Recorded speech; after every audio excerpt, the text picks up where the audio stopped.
prisoners in the cave believe that the shadows on the wall are reality because they know nothing else. We, as readers of the story, know that that is not true, right? The reality is the objects being held in front of the fire that are casting the shadows. Those are the real things. Okay, so real quick point of clarification here. Reality is actually outside the cave.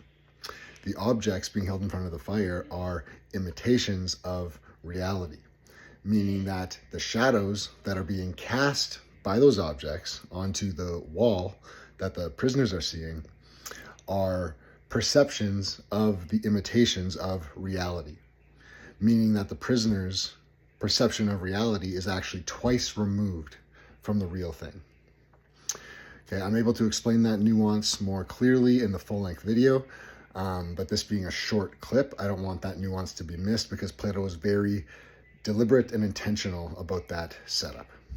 What the prisoners are seeing are perceptions of those real things, inaccurate perceptions for that matter. The shadows are two-dimensional, they're all black, they offer zero insight into what those real objects are, how you might interact with them in the real world, or how we might use them. But to the prisoners, the shadows are the real thing because that's all they know.